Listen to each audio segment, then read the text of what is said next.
here and how that kind of worked. Okay.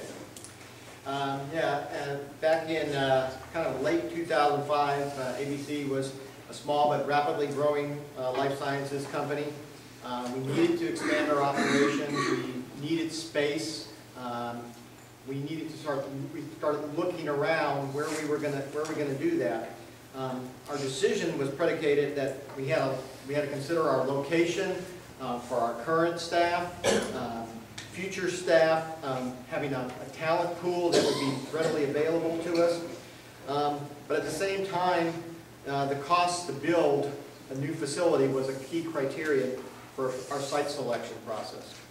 And during that search process that we started, we were contacted by a number of communities, some which were local, cities such as Mexico and Moberly, but we also had numerous contacts from other states. We were contacted by Rochester, New York, Jacksonville, Florida, Omaha, Nebraska, and Research Triangle Park in North Carolina. The local communities that came through our networking, just being around here. They started talking to us when anybody, they found out that we were even looking. We weren't aggressively looking outside the area at all, but people started, just making phone calls to us.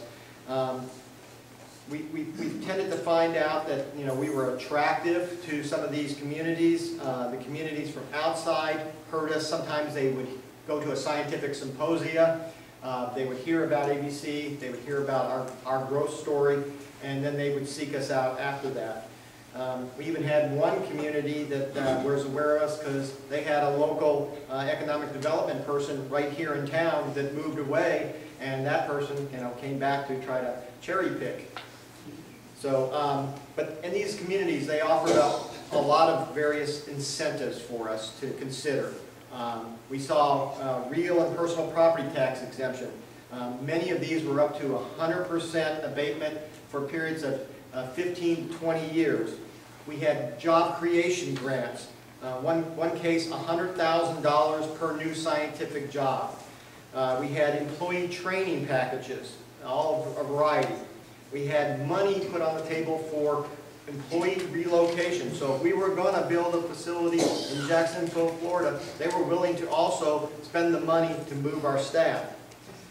And then some even offered land, either at very low prices, sometimes very free, and sometimes buildings were associated with it. So there was all kinds of incentives that were put out there.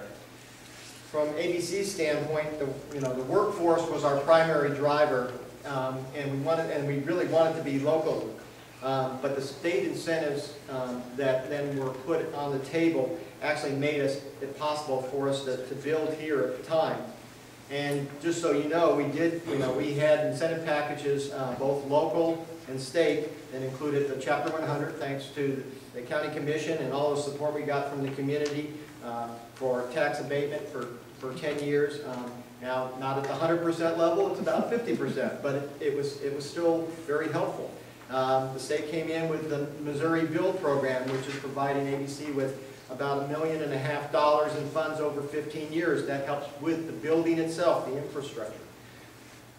We also get support on Missouri Quality Jobs Program, which is helping offset our new hires, our net new hires, because we're continuing to maintain a workforce base, but then we need to agree to grow at a certain rate, which we are currently doing, and we receive a maximum of 5% of our payroll for the next for all those net new hires over 5 years. And then we're always training folks. Again, no matter how educated they are coming into the workforce, especially in a technical area like ours, they don't necessarily, they may know the technical details, they don't always know the regulatory details. And so we have a lot of training programs that go on, and the customized training program is helping us offset a substantial amount of those training costs. So in conclusion, although we did have the opportunity for better total financial packages to relocate our pharma services business, the incentives that we did receive from the locations here in Missouri did make it possible for us to justify the building of our new facilities, retain our dedicated workforce in an area, of high quality of life and economical living for us. Thanks, Scott.